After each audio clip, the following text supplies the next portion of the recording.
मनुष्यों में किस वर्ग के लोग बड़े होते हैं? भारतवर्ष में कहा गया ब्राह्मण बड़े होते हैं।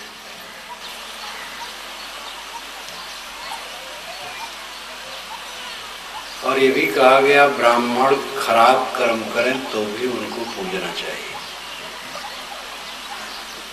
और शूद्र सबसे नीच होते हैं, और शूद्र अच्छा भी कर्म करें तो उन्हें नहीं पूजना चाहिए। क्या यह विवेक के अनुकूल है? ब्राह्मण जहाँ तक लक्षण की बात है, जो ब्रह्म में लीन हो ब्राह्मण है। जितेंद्रिय धर्मपरा स्वाध्याय निरता शुचि काम क्रोधो वसो यस्य तम देवा ब्राह्मणम विदुः। जो जितेंद्रिय धर्मपरायण हो, अंतर बाहर पवित्र हो, काम क्रोध को जिसने अपने बस में कर लिया हो, उसको सज्जन लोग ब्राह्मण कहते हैं। तो ये जन्म की बात तो नहीं हुई। एक परंपराया जन्मजात ब्राह्मण की परिपाटी भारतवर्ष में चली। जिसका नाम ब्राह्मण है वो पूज्य है, चाहे जैसे कुकर्मी। और एक बहुत बड़े वर्ग को शूद्र कहा गया, और वह शूद्र चाहे जितना अच्छा हो पूज्य नहीं।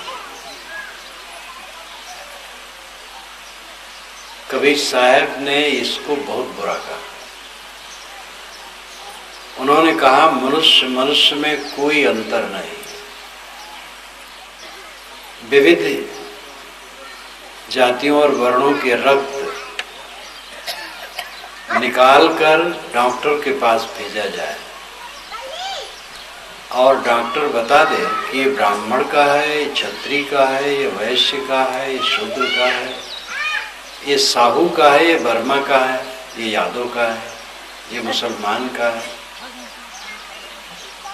अगर ऐसा डॉक्टर बता दे तो मान लेना चाहिए। ऐसा डॉक्टर नहीं बता सकता। साहब ने कहा एक त्वचा हाड़ मलमूत्रा एक रुधिर यज्ञोदा, एक बूंद से सृष्टि रची है, को ब्राह्मण को शूद्र।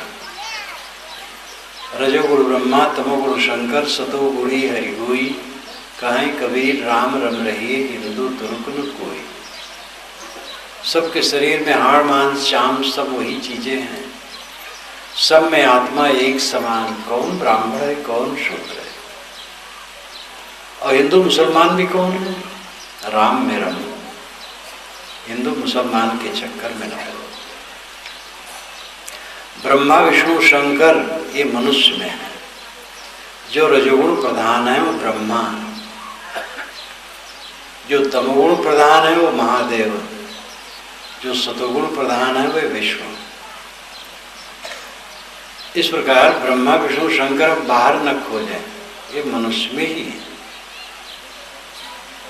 ऐसी सरल और सुबोध बात कहते हैं जिसको किसी को स्वीकारने में अड़चन नहीं, एक वास्तविकता है।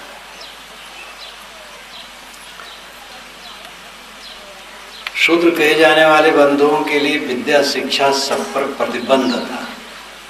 वेद नहीं पढ़ सकते, इतना ही नहीं, वे क ख ग घ भी नहीं पढ़ सकते। स्त्रियां नहीं पढ़ सकती। पंडितों ने कहा कि स्त्रियां पढ़ेंगी तो विनाश हो जाएगा। अभी 100 वर्ष के पहले स्त्रियों को पढ़ना बड़ा पाप माना जाता था, और वैदिक युग में स्त्री पुरुष सबकी शिक्षा थी। वेद के मंत्र स्त्रियों के बनाए हैं और शूद्रों के बनाए हैं, जिनको शूद्र वे कहते हैं। वैसे शूद्र नाम तो खत्म हो जाए तो अच्छा है। शूद्र कुछ मनुष्य मनुष्य बस। कबीर साहब ने इस पर कस के आंदोलन किया और कस के फटकारा, किसी को डरा नहीं।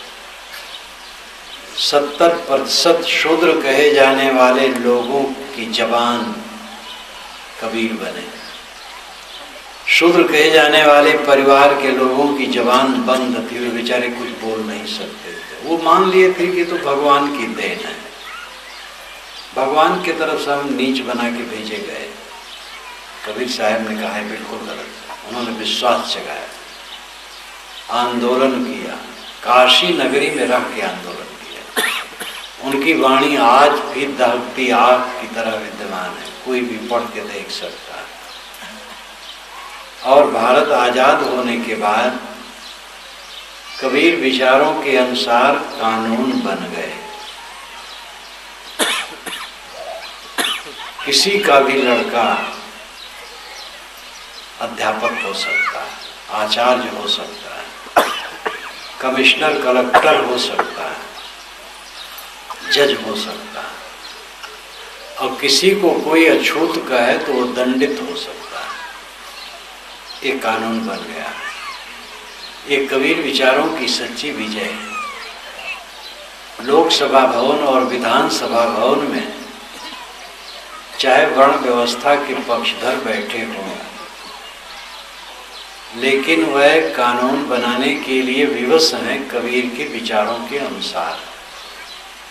ये कबीर विचारों की दूरगामी दृष्टि सबको समझ में आ सकती है। कबीर ये चाहते थे कि मानव से मानव जब मिले तो जात पूछ करके उसकी कीमत मानने की आदत न रखें। आप मनुष्य हैं, मैं मनुष्य हूं, बस काफी है। जात झूठी है, जो जाति लोग मानते वो झूठी है, और जाति शब्द से जो अर्थ है वो सच है।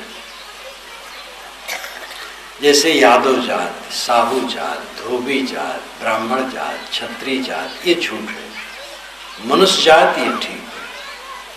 जात संस्कृत भाषा का शब्द है, इसका अर्थ होता है पैदा होना। जात का अर्थ है पैदा हुआ, जाति का अर्थ है पैदा होना। जिनकी पैदाइश एक है उनकी जाति है। बकरी से और सूअर से बच्चे नहीं होते, इसलिए उन दोनों की जातियां अलग हैं। गाय से और घोड़ा से बच्चे नहीं होते, इसलिए उनकी जातियां अलग हैं। लेकिन इस भूमंडल के किसी कोने के नर और किसी कोने की नारी से बच्चे होते हैं, इसलिए मानव मात्र की जात एक है। काला और गोरा होना ये जलवायु के अनुसार है।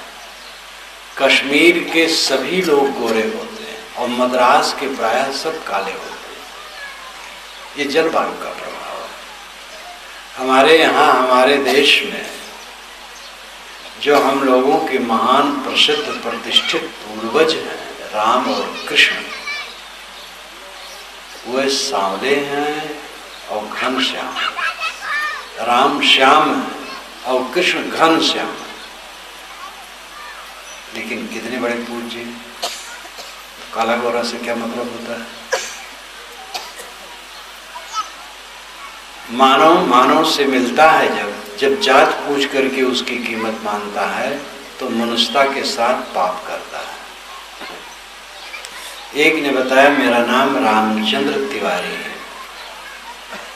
तो ये मानना पड़ता है ये बड़ा है।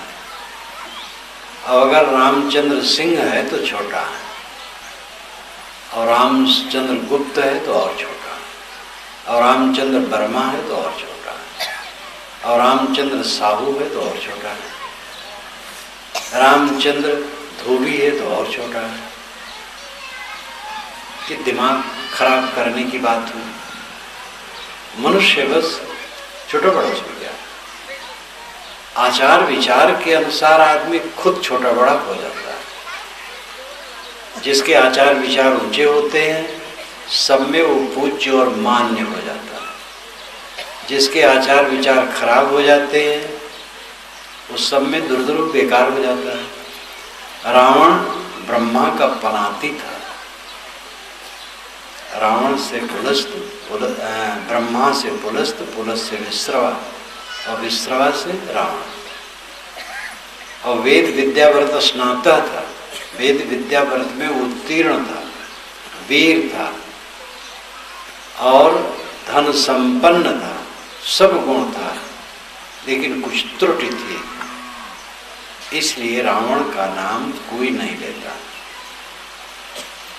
अपने बच्चे का नाम रावण कोई रखता नहीं। हनुमान जी जंगली थे, जंगल वासी, वानर गोत्री थे।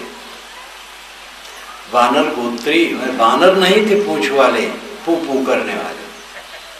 वैसे वानर होते तो वह राम से बात कर पाते। जब मिले हैं जंगल में, वानर मनुष्य से बात कर पाता है कहीं? सुग्रीव बाली अगर वानर थे तो उनकी पत्नी तारा मनुष्य कैसे थी? आप सोचिए, बाल के तो पूंछ लगा दिया, तारा क्यों नहीं पूंछ लगाया जाता? ये सब मनुष्य थे। ये गणचिन्ह का प्रभाव है। पूरी दुनिया में पहले गणचिन्ह का बड़ा प्रभाव रहा, जिसको आज के इतिहासज्ञ लोग टोटेम कहते हैं। टोटेम हनुमान जी का गणचिन्ह था, उनके परिवार और गोत्र का बानर। बानर का चिन्ह अपनी ध्वजा में मकान पर रखते थे। जामवंत का भालू, जटायु का गीत,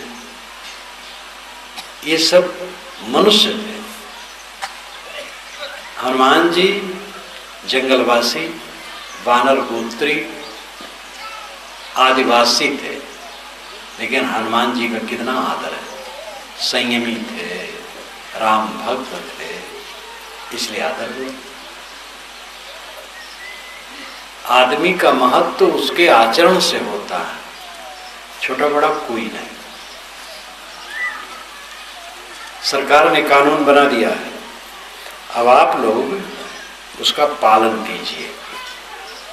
कोई अपने को छोटा मत मानो, बड़ा मत मानो, दोनों पालन। मैं दूसरे से ऊंची जाति का हूं, ये भूल है। मैं दूसरे से नीची जाति का हूं, ये भूल है। मैं कुछ ऊंच नीच नहीं हूं, मनुष्य होगा, दूसरे मनुष्य, हम मनुष्य हैं। इसलिए जाति पूछना बंद करो, किसी से कोई जाति ना पूछो। मिले बातचीत करो, काम करो, जात पूछो ही नहीं। मेरे पास लड़के आते हैं, कभी जात पूछी नहीं जाती। विरक्त होकर लड़के आते हैं मेरे पास हैं। कितने लड़के हैं आज तक मैं नहीं जानता हूं कि लौकिक जात इनकी क्या है, और पूछने की इच्छा नहीं होती। मैं जानता हूं जिस जाति का मैं उस जाति का हूं, बस हो गया। दो जाति है ही नहीं। आप लोगों को विवाह शादी करना पड़ता, तो उसमें आप विवाह पढ़े तो लड़की लड़का के विषय में गोत्र पूछ लीजिए।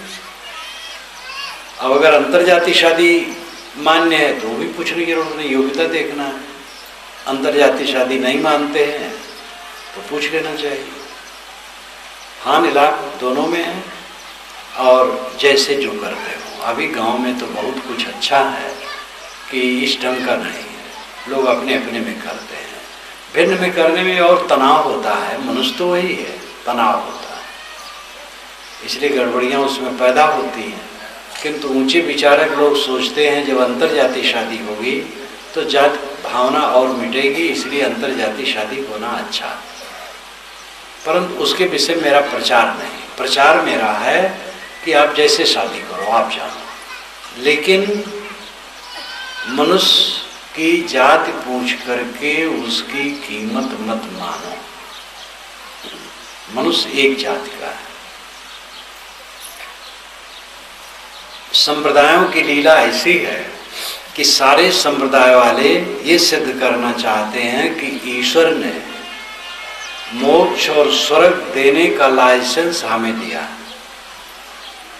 वे जो सोचते हैं और जो लिखते हैं और जो उनका सिद्धांत है, केवल वही ईश्वर ने बताया। इसलिए सब दूसरे को नास्तिक कहते हैं, बेदीन कहते हैं, काफिर कहते हैं, और अपने को दीनदार और आस्तिक कहते हैं, क्योंकि ईश्वर की वह एजेंट है, एजेंसी उनको दी है, और वही वह किसी को स्वर्ग दे सकते हैं। ईश्वर मनुष्य के कल्पना का विषय है। मनुष्य ईश्वर के विषय में कल्पना करता है, न कि कोई ईश्वर किसी को अपना विचार भेजता है। मनुष्य के सारे विचार उसके अपने हैं, यही वास्तविकता है। इसलिए ईश्वर को कोई ठेकेदार नहीं है। विचार भिन्न भिन्न है मनुष्यों के, वेद, कुरान, बाइबिल, जिंदा वेस्ता, बुद्ध वचन, महावीर वचन, और भी दुनिया के जितने विचारक हैं, सबके वचनों में कई बातों में अंतर है। आज के मध्य युग के जो पुरुष हुए, आज के सबके विचारों में कुछ कुछ अंतर होता है। इसलिए हर संप्रदाय का काम है कि दूसरे के विचारों की स्वतंत्रता में बाधा न डाले, दूसरे के विचारों को भी उदारता से सुने, प्रतिबंधन लगाने की चेष्टा न करें। क्योंकि अगर कोई एक ईश्वर की बात होती और वही कानून भेजता तो उसको सब मानते और कोई चक्कर न पड़ता। जैसे भारत सरकार का कानून दिल्ली से बनता है, पूरे भारत में माना जाता है। कुछ कानून प्रदेश की विधानसभा में बनते हैं तो प्रदेश के सभी लोग मानते हैं। इस ढंग का कहीं ईश्वर बैठा होता और वो कानून बना के पूरी दुनिया में भेजता तो उसको सब मानते और उसी के अनुसार चलते। लेकिन ऐसा कुछ नहीं। ईश्वर के विषय में मनुष्य सोचता और अपने अपने ढंग से सोचता और लिख करके कहता ये ईश्वर ने कहा, ये धांधलेबाजी लिखता है खुद, वो कहता ईश्वर ने कहा और कहता यही मानेगा वो सच्चा ईश्वर का राही है, बाकी गलत है। और ये सब 420 है, धोखाधड़ी। जितने ग्रंथ हैं सब मनुष्य के रचे हुए हैं, जितने महापुरुष हैं केवल मनुष्य, जितने संत और गुरु हैं केवल मनुष्य, जिनके नाम भगवान आप कहते वो भी मनुष्य है। भगवान एक शब्द जोड़ दिया गया, सब मनुष्य है। और मनुष्यों के विचार कई बातों में भिन्न होते हैं।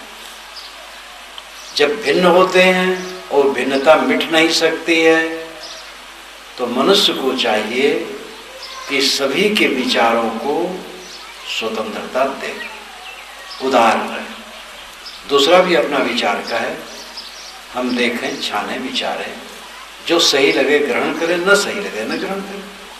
वो अपना विचार माने, मैं अपना विचार मानूं, लड़ने की जरूरत नहीं। और दूसरा अपना विचार न रखे, उसका विचार नास्तिक है तो आपका विचार दूसरे नास्तिक कहते हैं। आदि शंकराचार्य ने वैष्णवों को अवैदिक कहा। आदि शंकराचार्य जो हो गए हैं 1200 वर्ष पहले, उन्होंने वैष्णवों को अवैदिक कहा। जो अवैदिक है वो नास्तिक है। और वैष्णव ने शंकराचार्य को अवैदिक और नास्तिक कहा, और स्वामी दयानंद सरस्वती ने इन दोनों को नास्तिक कहा, और इन दोनों ने स्वामी दयानंद सरस्वती को नास्तिक कहा। ये तो मैं 2-4 नाम लिया, ऐसे और सबकी लीला है। एक दूसरे को नास्तिक कहने की धमाचौकड़ी करते रहते हैं। तो इसी प्रकार हिंदू समाज के बाहर की बात वे भी आपस में करते रहते और दूसरे के लिए कहते रहते हैं। ये अहंकार राजा धर्म के क्षेत्र में बहुत प्रदूषण फैलाता है। आस्तिक नास्तिक कुछ नहीं।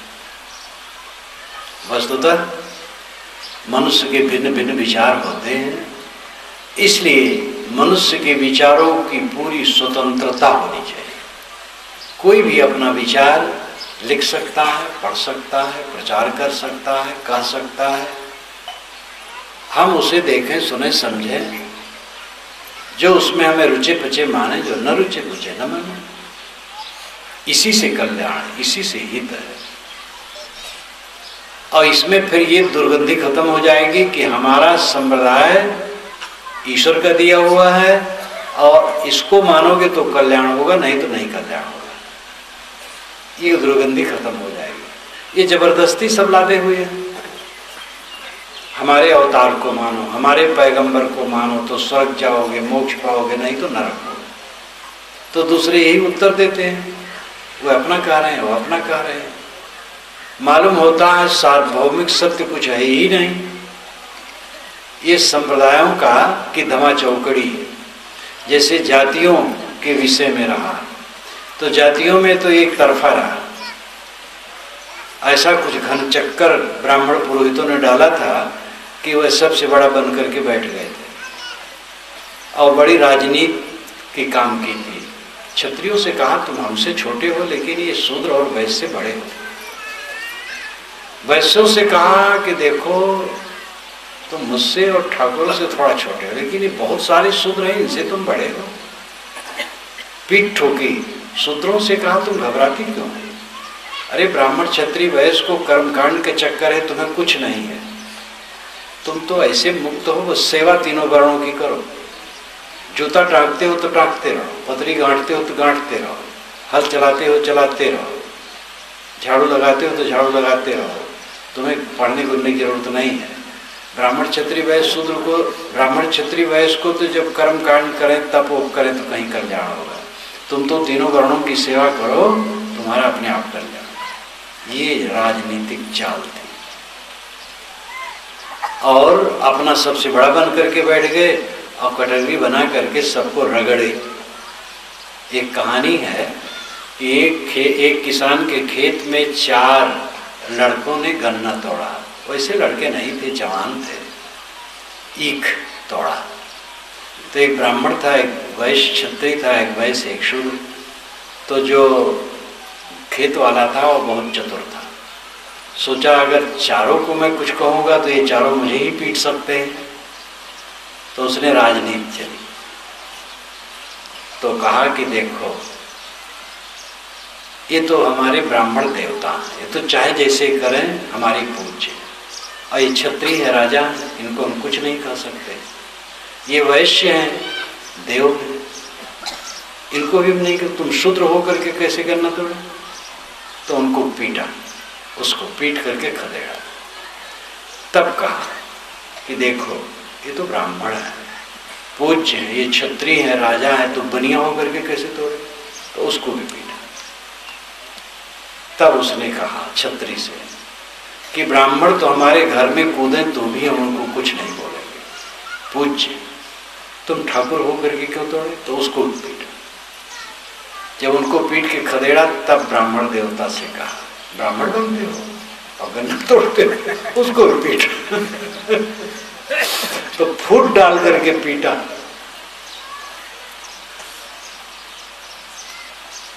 ऐसी राजनीति ब्राह्मणों ने की। ये कहानी मैं बचपन में पढ़ा था। स्वराज्य का रास्ता, बस्ती जिले में, अयोध्या से उत्तर बस्ती जिला है, उसी में मेरा शरीर जन्मा। तो वहाँ के एक थे रामचंद्र शुक्ल, ऐसा नाम था शायद, और वे राजनीतिक नेता थे। उनका भाषण मैं सुना हूँ, उनकी पत्नी का भाषण सुना हूँ, बड़े योग्य थे। तो उन्होंने लिखा था स्वराज्य का रास्ता, उसको मैं पढ़ा था बचपन में, भारत आज़ाद होने के पहले पढ़ा था। थे तो ब्राह्मण, लेकिन ब्राह्मणवाद के बिल्कुल खिलाफ थे। तो मानवीय एकता पर उन्होंने जो लिखा था बहुत बढ़िया लिखा। ये उदाहरण उन्होंने दिया था। तो ये तो उसने फूट डाल करके सबको पीटा, दंड दिया। ब्राह्मणों ने ऐसी चाल चली।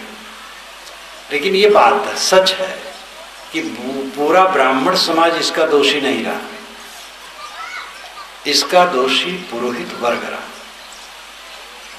और ब्राह्मणों में इसके खिलाफ बोलने वाले शुरू से ही रहे, लेकिन उनकी आवाज दबती रही, क्योंकि बिना सद्गुण के ही पूजे जाते हैं तो किसको खुशी नहीं होगी। और इस धारणा ने तो भारतवर्ष को पंगु बना दिया। 70% जनता को शूद्र कह करके उसको पंगु बना दिया। कबीर साहब को ये बहुत खला, डट के फटकारा, जो तू ब्राह्मण ब्राह्मणी को जाया और राह दे काहे ना है। अगर तू ब्राह्मण और ब्राह्मणी से पैदा है तो दूसरे रास्ते से क्यों नहीं आगे। और कि छे ले तो छींचा, तुमसे कहो कौन है नीचा। और के छूने से तुम पानी छिड़क करके ओम पवित्रा पवित्रवा सर्वावस्थांगतो अभिवाह स्मरित पुंडरीकाक्षम बाह्यभ्यंतर शुचि ही कहते हो, तो तुमसे कौन नीचे। फटकारा। और आज भारतवर्ष में उनके विचार कानून के रूप में ढल गए। ये कबीर की दूरदृष्टि आज पूरे भारत को लाभ दे रही। हमें जाति और संप्रदाय ये दोनों से ऊपर उठना चाहिए। संप्रदाय काल्पनिक है। कबीरपंथ, वैष्णव, वेदांत, आर्य समाज, इस्लाम, ईसाईयत, बौद्ध, जैन, अनेक नाम लिए जा सकते हैं। ये सब काल्पनिक है। मनुष्य सच है। अपने अपने घेरे में रह करके जैसा वो जो मानते हो चले चलावे, ठीक है, लेकिन दूसरे का आदर करें। कबीरपंथियों को चाहिए कि कबीरपंथ के नियमों को पालन करें, और वैष्णव, वेदांतियों, आर्य समाजियों, इस्लामियों उनका आदर करें। ऐसे एक दूसरे को सबको चाहिए। शाखा भेद, कबीरपंथ में कई शाखा भेद, वैष्णव में कई शाखा भेद, वेदांतियों में कई शाखा भेद है, वे भी एक दूसरे से प्रेम करें। मुसलमानों में बहुत फिरके हैं, ईसाइयों में बहुत भेद है, एक दूसरे पर कटाकटी तक है। ये सब संकुचितता है। प्रेम का बर्ताव करें। प्रेम के बिना कहीं सुख नहीं है। गांव का प्रेम इस समय घट रहा है। शहर वाले इतने अंधकार में नहीं है जितना गांव वाले हो गए। बड़ा दुर्भाग्य। लेखक लोग जो गांव में नहीं आते हैं, शहर में बैठ के लिखते हैं, वे कल्पना करते हैं कि भारतीय संस्कृति अब देहात में बची है, शहर में लुप्त हो गई है। लेकिन हम तो शहर और देहात दोनों घूमते हैं। देहात को देख करके और दुख हो रहा है, और छत्तीसगढ़ को देख करके और। यहाँ राजनीति इतनी तेज हो गई है कि सरपंची के चुनाव में कितनी शराब बांटते हैं, ये तो आप लोग जानते। मैं सुना हूं। और गांव में भिन्न पार्टियों को लेकर के जो कला है उसकी दुर्गति तो मैं देखता हूं। जिसमें विश्वास आपको हो उस पार्टी का आप समर्थन करो, प्रचार करो। जबकि जनतंत्र देश है, गणतंत्र है, तो चुनाव तो होगा ही। और चुनाव होगा तो आदमी किसी पार्टी को देगा वोट, और प्रचारक भी किसी का होगा। कोई हर्ज नहीं। जो जीत जाए सबकी सेवा करे, जो हार जाए वो जीतने वाले का सहयोग करे, और जो जीते वो हारने वाले से पहले गले मिले। और जीतने वाला जुलूस कभी न निकाले। और कितना लड़कपन है, जो जीतते हैं तुरंत उनको माला खूब पहना करके जुलूस निकालते हैं। इससे अधिक बेवकूफ़ी और क्या हो सकती है। इस पे तो और दुख पैदा होता है। अहंकार, व्यर्थ प्रदर्शन। जीतने वाले को चुपचाप बैठ जाना चाहिए और समझना चाहिए बहुत बड़ी जिम्मेदारी आ गई। क्योंकि अब सरपंचों के पास भी सरकार से कितना धन आता है। अब वो धन में सावधान न रहोगे तो गड़बड़ करोगे, पाप में, नरक में जाओगे। एक जगह में था अभी गत वर्ष, 22 लोग खड़े थे सरपंची के लिए। वो सरपंची नहीं थी, शायद एक बड़ा बाजार था, तो जो उससे ऊंचा पद होता है उसके लिए था, अध्यक्षता के लिए। तो मेरे पास जो आवे, वहाँ 2 दिन के लिए मैं था, जो आवे तो बस दर्शन करने के लिए। ये किसी की हिम्मत नहीं हो कहा कि साहब आशीर्वाद दीजिए मैं विजयी हो जाऊँ, ये तो कोई नहीं कहा। दर्शन करने आया, दर्शन करने आया, यही लोग कहते हैं। तो एक सज्जन बैठे थे, कहे कि आप किसी को नहीं कहते हैं जाओ विजयी हो जाओ। तो मैंने कहा मैं क्यों कहूँ विजयी हो जाओ? जो विजयी हो जाएगा उसका कोई भला नहीं है। अगर सावधान न रहा तो नीचे गिरेगा, पैसा नाजायज खाएगा, पक्षपात करेगा, नीचे गिरेगा, उसका अकल्याण।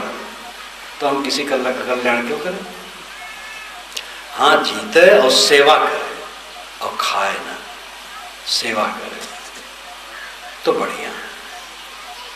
तो कोई जीत गया तो खुशी नहीं होनी चाहिए। जीत गया तो बहुत जिम्मेदारी आ गई, संभालो अपने को, नहीं नरक में जाओगे, डूबोगे। तब से राज से नरक होता है। एक सरपंच नहीं, गुरु बाबा नरक में जाएंगे अगर सावधान नहीं है तो। मान बढ़ाई, पूजा प्रतिष्ठा बढ़ गई, अहंकार बढ़ गया, वैराग घट गया तो गुरु बाबा का नरक होगा। कोई हो, मैं तो कई बार कहता हूँ, इस धरती आकाश के बीच में क्षमा नाम की चीज किसी के लिए नहीं है। श्री कृष्ण महाराज ने शिशुपाल की भुजा उखाड़ ली तो जगन्नाथ में भगवान लूले होके बैठे हैं श्री कृष्ण महाराज। श्री राम ने बाली को छिप के मारा, मर्दानगी की बात नहीं की, नित्य की बात नहीं की। सामने आना चाहिए, कहना चाहिए आप में दोष है और आप मेरी बात मानो, नहीं तो धन्यवाद लेके खड़े हो, तब लड़ाई हो। पेड़ के आड़ से छिप के मारना कितना गलत है। तो पंडितों ने क्षमा नहीं किया राम को। लिखा कि राम ही कृष्ण हुए, अवंत में जरा नाम के व्याध से मारे गए। विष्णु ने वृंदा का सतीत्व नष्ट किया तो उसके साप से वे पत्थर हो गए, शालिग्राम। हमारे पंडितों ने इन देवताओं और भगवानों को भी क्षमा नहीं किया। पंडित हर जगह गलत नहीं है, ये भी ध्यान दें। देखो यहाँ पंडितों ने भगवानों को भी रगड़ा, ये गलत किए तो गलत फल पाए। लिखा अभी है काल्पनिक, राम ही कृष्ण है इसका क्या पता है। और विष्णु पत्थर कैसे, कोई पत्थर नहीं होता है, बुद्धि पत्थर आ गई बस। लेकिन ये कहानियां पंडितों ने लिखी और राम कृष्ण विष्णु शिव किसी को क्षमा नहीं किया। कर्मों का फल भोग सबके ऊपर आता है।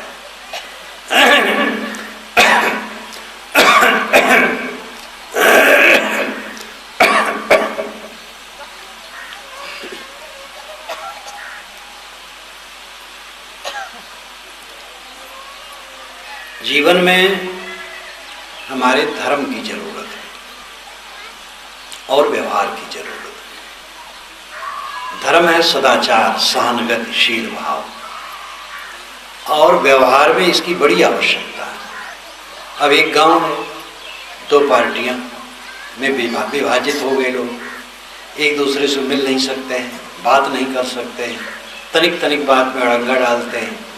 जो सरपंच हो गया वो अपनी पार्टी के लोग जिधर अधिक हैं वहीं वो गली बनवाता है, और दूसरे तरफ की गली जो विरोधी उधर गली नहीं बनवाता। कई कामों में अड़ंगा डालते, वैमनस्य करते, कलह करते। एक पार्टी वाला दूसरी पार्टी वाले की असुविधा के लिए उसकी गली में एक आदमी को बैठा देता दुकान लेकर के, वो दुकान लेके बैठ गया। अब उधर उसकी गाड़ी आ ही नहीं पा रही, और अगर वो ज़्यादा कुछ कहे तो लाठी चल जाए। और जो दूसरा आदमी बहुत बदमाश है, वो अपने आदमी को लगा दिया है कि यहाँ से हटो ना। अब ये सब देश को नरक, गांव को नरक करते हैं। रायपुर को नरक कर रहे हैं। रायपुर में मैंने 2 जगह देखा, एक भक्त के यहाँ जाना था, गाड़ी नहीं जा सकी, और ट्रक जाने भर की जगह है, लेकिन हनुमान जी को बैठा दिए, पीछे दुकान कर दी। और हनुमान जी और शंकर जी बेचारे, इनको क्या पता कि हमारे नाम पर इतनी बेईमानी भारत में चलेगी। शिव और हनुमान जी ये दो को जितना भुनाया जा रहा है हद है। जहाँ देखो हनुमान जी को बैठा एक तो पत्थर रंग लिए और रंग के धर दिए, बस हो गए हनुमान जी। अब मजाल है कोई हटा सके, और नहीं तो शिवलिंगी गाड़ दी और सरल है, बस हो गए। अब शिव जी को कौन हटावे, नहीं तो धर्म पर खतरा हो जाए कोई हटाएगा तो। महान अर्थ है। राजनीति बाजी छोड़ो, शुद्ध राजनीति का काम करना बुरा नहीं। जनतंत्र में राजनीति आएगी। अंग्रेज गवर्नमेंट जमाने में गांव में कोई राजनीति नहीं थी, लेकिन कई खामियां थी, वो खामियां आज खत्म हो गई। और जो राजनीति आई है आपके हित के लिए, सीधे सरकार पैसा आपके पास भेजती है सरपंच के पास काम करने के लिए। कितना बढ़िया है, प्रेम से रहो करो। इसलिए पार्टी बंदी को लेकर के गांव को नरक न बनाओ, आपस में प्रेम का बर्ताव करो। कांग्रेस का भला हो, भाजपा का भला हो, हाथी वाले का भला हो, बहुजन समाज पार्टी यहाँ तो ज्यादा नहीं है, बहुत सी पार्टियां हैं, यहाँ तो दो चोर है, कांग्रेस और भाजपा।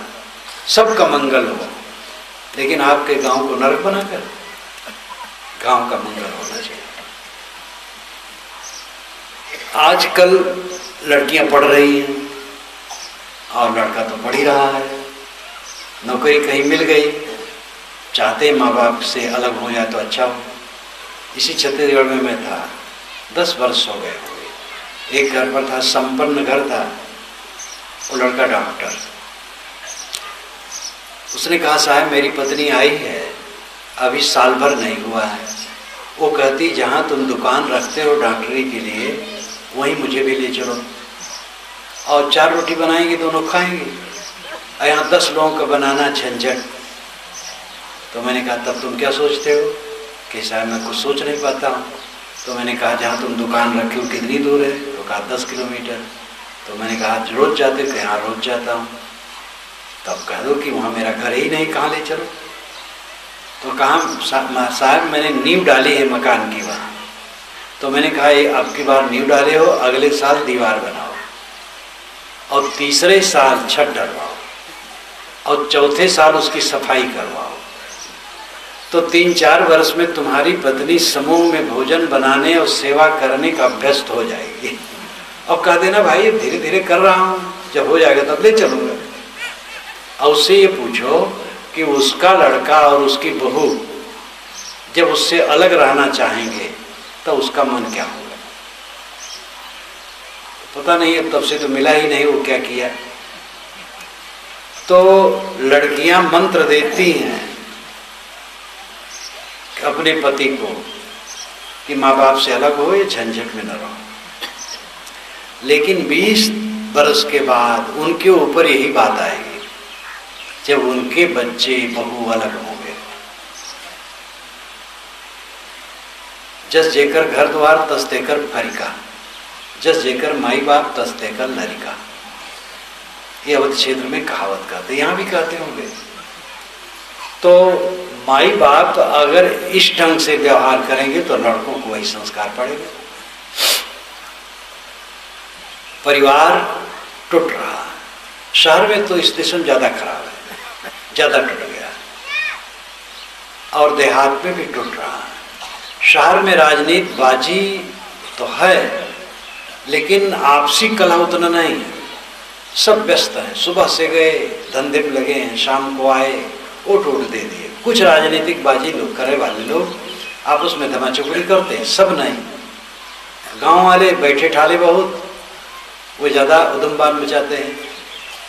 तो राजनीति में तो गांव खराब हो रहा है, और परिवार टूटने में शहर ज्यादा खराब हो रहा है। अब गांव में भी वो प्रदूषण बढ़ रहा है, लेकिन वो सब के लिए दुखद है। एक क्रम है, कहते हैं कि एक जगह एक चक्र घूमता था, वो हरदम चक्र घूमता रहता था। तो कोई अगर कहे कि ये क्या है, तो वो चक्र उसी के ऊपर आ जाता था। इसी ढंग से चक्र सबके ऊपर आता है, कोई चक्र से बच नहीं सकता है। जो माँ बाप का अनादर करेगा उसके बच्चे उसका अनादर करेंगे। जो बहू अपने सास का अनादर करेगी उसकी बहू उसका करेगी। जो सास अपनी बहू को प्यार नहीं देगी बुढ़ापा में दुख पाएगी। बुढ़ापा में लड़कियां सेवा नहीं करेंगी इन माताओं की, बहू ही सेवा करेंगे। और बहुओं का आदर नहीं। लड़की अपनी पैदा की हुई अपने खून की है, ज्यादा प्यारी है। लेकिन किसी की लड़की माँ के पास रहती है तो सास के पास जीवन काटना होता है। इसलिए सास को माँ समझना चाहिए। और माँ को पुत्री तो पुत्री है लेकिन बहु पुत्री है। पुत्री की तो उसने सेवा की है, सेवा नहीं पाएगी। सेवा पाएगी बहू से, और बहू से नफरत तो सेवा कहाँ पाएगी। ये चक्र ऐसा है, जैसा करो वैसा भरो। इसलिए सब सावधान हो। जो ननद अपनी भाभी को कष्ट देगी, 4 दिन के बाद उसका विवाह होगा, ससुराल जाएगी, तो उसकी ननद उसके ऊपर चढ़ेगी। ननद का अर्थ ही है ना आनंद, भाभी से आनंद नहीं। ऐसी भाभियां भी होती हैं जो ननद को परेशान कर दे। जबरदस्त कुछ देवियां होती हैं जो ससुराल में पहुंचते ही सबको छका देती, लेकिन तो उनका जीवन बहुत दुख में होता है।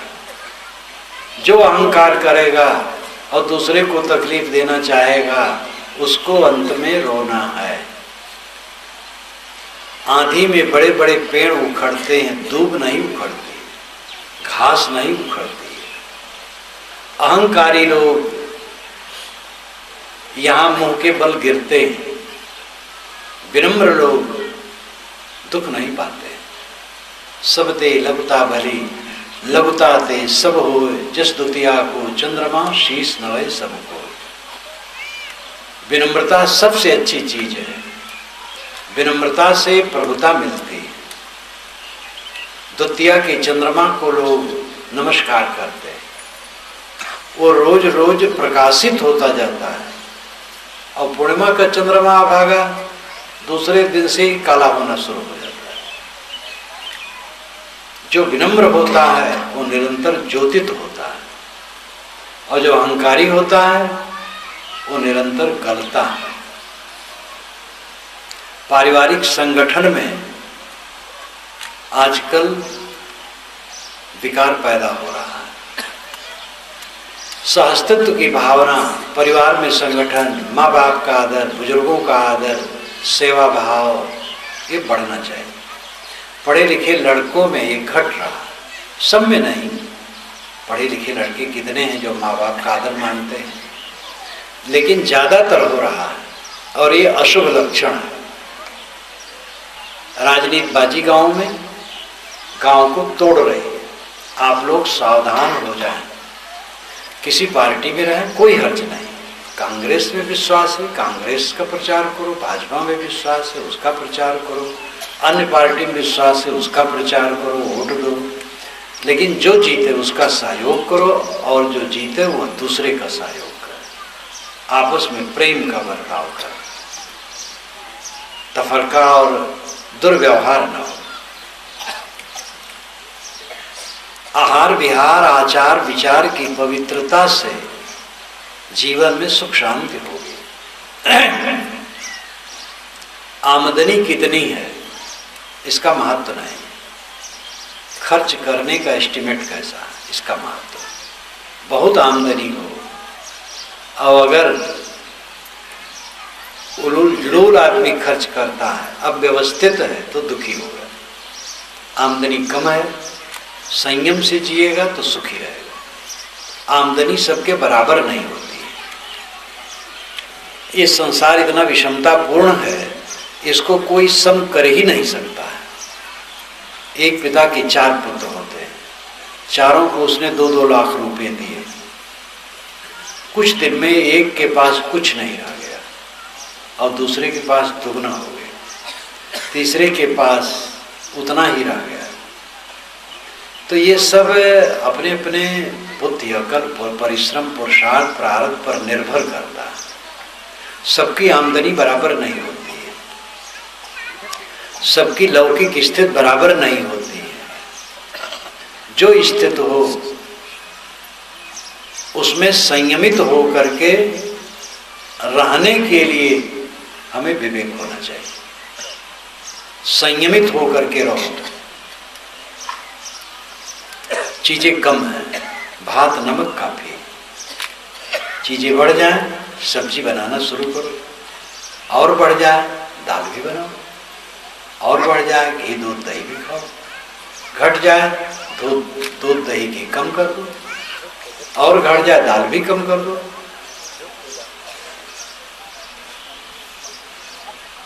ये अपनी बुद्धि और अकल का बर्ताव करना चाहिए। दुखी हम क्यों होते हैं?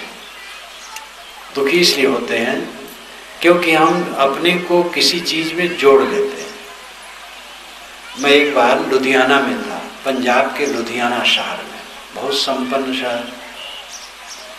तो एक घर में जहाँ मेरा वहाँ आतिथ्य था, उस दिन स्वागत कक्ष बड़ा था, सैकड़ों लोग स्वागत कक्ष में बैठ सकते थे, इतना बड़ा था। और प्रवचन हुआ, जलपान हुआ, उन्होंने संतों का सत्कार किया। कुछ लोग बाहरी थे, वो हट गए। तो घर की जो माँ थी, करीब 65 वर्ष की, बहुत समझदार दिखती थी। उससे मैंने कहा, माता तुम्हें कुछ प्रश्न करना हो तो कर लो। कहे, महाराज क्या प्रश्न करूं, मेरे समान दुनिया में कोई दुखी नहीं। मैंने कहा, इस घर में? और उनके घर में जो शुरुआत में कार पार्किंग की जगह थी, उसमें एक परिवार रह सकता था। इतना बढ़िया कार पार्किंग, जहाँ गाड़ियां खड़ी होती थी। मैंने कहा, इस घर में आप दुखी? कहे, महाराज मेरे समान दुनिया में कोई दुखी नहीं हो। मैंने कहा, बताओ क्या दुख है? तो उसके बाएं उसकी लड़की बैठी थी। कहे, साहब इसकी शादी इसी शहर में हुई और दामाद की फैक्ट्री चलती थी, फैक्ट्री बैठ गई, दिवाला पिट गया। अब महा दुख है। मैंने कहा, दुख की क्या जरूरत है? दामाद से कहा दो फैक्ट्री बेच दे, उसकी मशीनें बेच दे, और एक दुकान कहीं कायम कर दे। फैक्ट्री का जो अवशेष है कुछ बच जाएगा और दुकान, बहुत बुलंद दुकान उसकी हो जाएगी, और वो रोज जितना कमाएगा बहुत रहेगा। कि साहब यही मैं बताती हूँ। लेकिन दामाद कहता है, एसी कमरे में बैठकर फोन से सामान बेचने वाला आदमी दुकान पर काउंटर पर बैठ करके सौदा बेचेगा? तो अपने को एसी और फोन से जोड़ लिया, फैक्ट्री से जोड़ लिया, तो उसको तकलीफ है। अब भाई फैक्ट्री का मालिक था, तो एयर कंडीशन कमरे में बैठा है, फोन आया, 10 लाख का माल भेज दीजिए। अपने मैनेजर को फोन किया, भाई अमुक पता पर 10 लाख का सामान भेजो। जवान से बात हो रही, सब चल रहा है, आ रहा है, लाखों रुपए आ रहे हैं इधर उधर से। अब ये गर्मा गर्मी, और दुकान पर बैठे, और कोई सौदा खरीदना है, 10-5 रुपए सौदा दे, ये तो बड़ी बदइज्जती है। अब वो फैक्ट्री और एसी और फोन से अपने को जोड़ लिया, तो आदमी दुखी हो। अपने को किसी चीज से न जोड़ो। मेरा महत्व मेरी पवित्रता में है, मेरे पवित्र आचरण में है, चीज में नहीं है। अभी कोई कार से आया हो, कोई साइकिल से आया हो, कोई पैदल से आया, तो इसलिए उन तीनों का महत्व अलग अलग नहीं है। लौकिक दृष्टि से ठीक है भाई, कोई कार से आया, उस तरह का आदमी है, तो ला करके थोड़ा आगे बैठा है, कोई नेता है, कोई सेठ है, कोई और है, तो लौकिक भी धनवन वाला भी थोड़ा बड़ा माना जाता है। तो अपवाद है, लेकिन इसका मतलब नहीं कि कार से आया वो सुखी है और साइकिल से आया है कम सुखी, और पैदल से आया है वो बहुत दुखी है। सुख और दुख मन की शांति और अशांति में।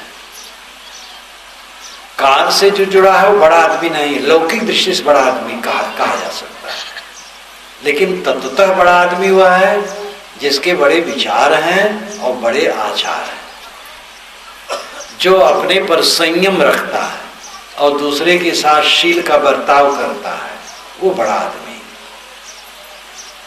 अपने मन को, अपनी आँखों को, अपनी जीभ को, अपने हाथ पैर को, चाम को, कान को, नाक को, सब इंद्रियों को संयम में रखता है और दूसरे से शील का बर्ताव करता है।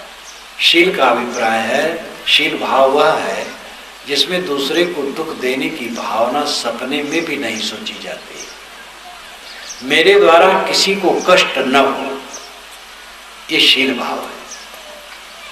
अपना जीवन पवित्र और दूसरे के लिए कोमल बर्ताव, ये शील और संयम, यही धर्म है। इसमें जो जितना ही आगे हो उतना वो बड़ा आदमी है। लौकिक दृष्टि से नेता आया हो अपने ढंग से बड़ा है, धनी आया अपने ढंग से बड़ा है, कोई कलाकार आया तो अपने ढंग से कलाकारी में बड़ा है। तो लौकिक दृष्टि से लोग बड़े होते हैं, परंतु तथ्यतः बड़ा हुआ है जिसके पवित्र आचरण है और लोगों पर दया, करुणा, प्रेम, श्रद्धा, सद्भाव है। ये मानवता का लक्षण है। हम अपने को जोड़ लेते हैं चीजों में और इसलिए हमें तकलीफ होती है।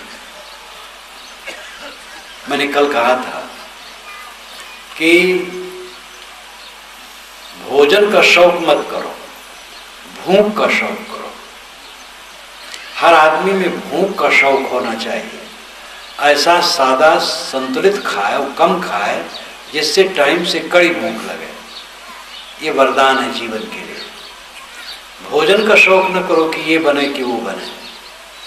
भोजन तो अच्छा वही होता है जो पानी में उबाला जाता है, तेल में नहीं, घी में नहीं, मसाले से जिसको बघारा जाता वो नहीं। पानी और अन्न, पानी और सब्जी पका के खाया, वो बढ़िया भोजन है। जितना सादा हो वही बढ़िया भोजन है। तो अन्न का, भोजन का शौक न करो, भूख का शौक करो। बिस्तर आप बहुत मुलायम बना लो और नींद नहीं आती है तो बिस्तर क्या करेगा? नींद तब आएगी जब मन उद्वेगित न हो और थका हो शरीर। थकने कोई काम नहीं कर रहे हैं। और आजकल पढ़ाई लिखाई बढ़ी, कोई अफसर हो गया, कोई धनी हो गया और कुछ करना नहीं चाहता, वो समझता है इसी में बड़ाई है। ये भूल है। जिसको शरीर से काम करने का अवसर ना हो उसको व्यायाम करना चाहिए।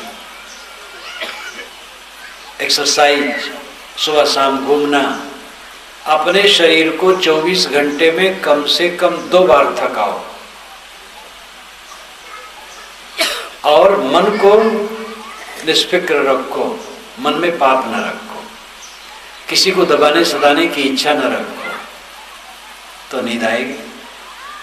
और मन में खुराफात रखोगे, खाओगे ज्यादा, काम करोगे नहीं, तो क्या टट्टी साफ उतरेगी, क्या पेट ठीक रहेगा, क्या मन ठीक रहेगा, क्या नींद आएगी? तो नींद आने के लिए सही ढंग से जीना चाहिए। भूख लगने के लिए सही ढंग से खाना चाहिए। मन प्रसन्न रहे इसके लिए सही ढंग से व्यवहार करना चाहिए। माता पिता से कट बोलोगे, पत्नी से, पति से, भाई से, देवरान जेठान से, पड़ोसी से कटुता का व्यवहार रखोगे, प्रसन्नता उड़ जाएगी। सुबह उठे, कटु बोल दी, परिवार सागर में विष की तरंग उठ गई। अब दिन भर वो कटुता तरंगायित होती रहती है, कैसे प्रसन्नता होगी?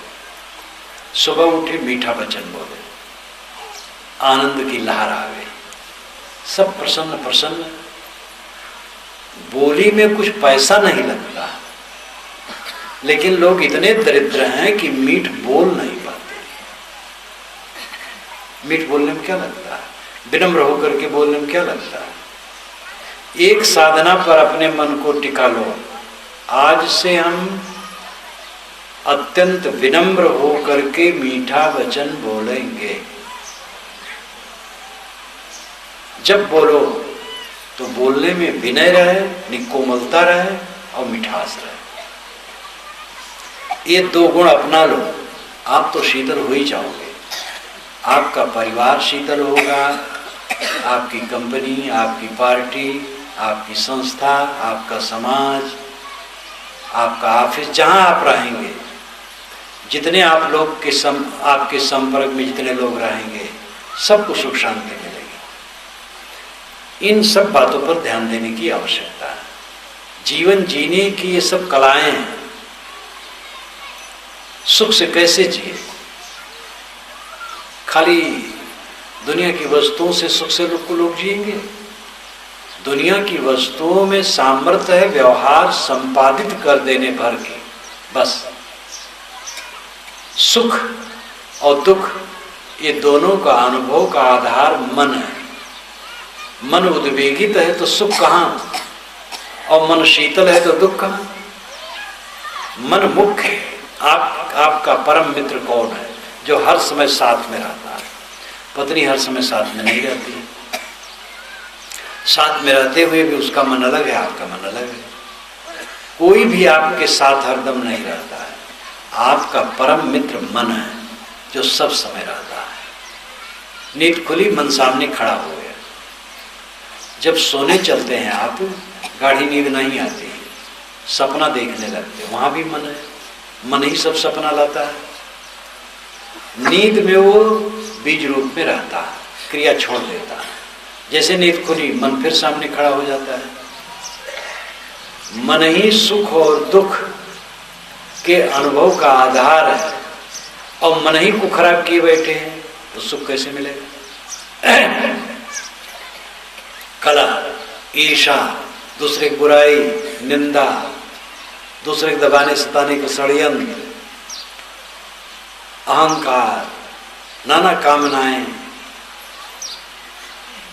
इस आग में तो जीवन भर जलना है। फिर आदमी जीवन भर ऐसी खुराफात में लगा रहता है जिससे उसके मन की स्थिति एक कबाड़खाना बन करके हो जाती है। हमने जीवन में क्या पाया इसका मूल्य नहीं। हम जीवन में जीते कैसे? जो पाते हैं वो जाता है, कहीं कुछ टिकता है? इसमें कितने बुजुर्ग बैठे हैं, कितना पैसा कमाए, कहाँ गया? कुछ धरा है? आएगा जाएगा, कुछ रहता नहीं। लेकिन अगर गलत ढंग से जिए हैं, गलत ढंग से सोचे हैं, गलत बोले हैं, गलत काम किए हैं, तो इनके कटीले संस्कार मन को चुभते रहेंगे। अच्छे ढंग से सोचे हैं, अच्छे बोले हैं, अच्छे ढंग से बोले हैं, अच्छे ढंग से आचरण किए हैं, तो इनके सुंदर संस्कार मन में गुदगुदी उत्पन्न करते रहेंगे। यह मन तो निर्मल भया जैसे गंगा नीर, पीछे पीछे हर फिरे कहें कबीर कबीर। साहब कहते हैं जब मन निर्मल हो गया गंगा पानी के समान, तो पीछे पीछे हरि घूमते हैं और कहते कबीर मैं आपकी क्या सेवा करूं। कबीर कहते हैं हरि के पीछे मैं नहीं घूमता, हरि मेरे पीछे घूमता। साहब कितने मस्त मौला साहब। उनकी एक साखी है, राम बुलावा भेजिया दिया कबीरा रोए, जो सुख साधु संग में सो बैकुंठ न होए। साहब कहते हैं राम ने मुझे निमंत्रण दिया कि आए कबीर स्वर्ग में आ जाओ, तो कबीर कहे मुझे रुलाई आ गई। साधुओं की संगत में जो सुख है वो बैकुंठ में नहीं। ये सब आलंकारिक कथन है, कहीं बैकुंठ नहीं है और कहीं कोई राम अलग नहीं बैठा जो बुलावा भेजे। कथा सुने हैं आप कि बैकुंठ धाम वहाँ भगवान बसता है, तो वहाँ तो आप जाना चाहते हैं। साहब कहते हैं वो तो स्वप्न है। जो सज्जनों की संगत हो वैकुंठ है, यही वैकुंठ बनाओ। वैकुंठ का अर्थ क्या है? विकुंठ, कुंठा, ग्रंथि, मनोमालिन्यता न रहे वैकुंठ। स्वर्ग स्वगमन स्वर्ग है, स्वर्ग का पदच्छेद कर तो हो जाता है स्वर्ग। स्वनाम खुद, गानाम गमन, खुद में गमन, अपने में लौट आओ, आत्म संतोष मिल जाए, ये स्वर्ग है। और किसी प्रकार की कुंठा न रहे मन में, ग्रंथि न रहे, कॉम्प्लेक्सेस न रहे, मनोमालिन्यता न रहे, तो ये वैकुंठ है। तो स्वर्ग और वैकुंठ कहीं बाहर नहीं, आत्मा के अलावा कहीं कोई भगवान मिलने वाला नहीं, सब में भगवान बैठा, सबकी आत्मा परमात्मा। ये दृष्टि हो जाए तो पाप कैसे होगा? एक दुकानदार किसी ग्राहक को धोखा कैसे देगा? क्योंकि ग्राहक परमात्मा है। एक अफसर और क्लर्क ऑफिस में बैठ करके ग्राहकों से घूस कैसे मांगेगा? क्योंकि जो ग्राहक काम कराने आए हैं वो परमात्मा है, इसलिए इनको परमात्मा नहीं माना जाता, इनको लूटो अच्छी तरह से। एक परमात्मा ऐसा बना लिया जाता है जो आकाश में है, और एक परमात्मा पत्थर की पिंडी में है। सगुण उपासक निर्गुण उपासक कहलाते हैं लोग। सगुण उपासक पत्थर की पिंडी में भगवान मान लिए, निर्गुण उपासक आकाश में भगवान मान लिए, और मनुष्य भगवान को हटा दिए, क्योंकि मनुष्य को धोखा देना है। तो ये भगवान काम करेगा नहीं, न पत्थर की पिंडी काम देगी और न आकाश का निराकार भगवान काम देगा। जब तक इन प्राणियों में भगवान बुद्धि न होगी तब तक जीवन बदलेगा नहीं, और जीवन बदलेगा नहीं तो भगवान भवानी शब्द से कहने से कुछ होगा नहीं। इसलिए भूमि का काम करो, आकाश का काम नहीं। कबीर साहब ने सदैव जमीन की बात की, जमीन पर जियो, स्वर्ग यही बनाओ, आप अपने घर में जाओ, सबसे मीठ बोलो, फटी चटाई हो, भात नमक खाओ, हंस हंस के बोलो, आपस में आनंद से रहो, आपका झोपड़ा स्वर्ग है। और सब प्रकार की संपन्नता है, एक दूसरे को देख नहीं सकते, ठीक बोल नहीं सकते, मधुरता ही नहीं है, कहाँ स्वर्ग मिलेगा? इन बातों पर ध्यान दे। मैं अपनी वाणी को यहीं विराम देता हूँ।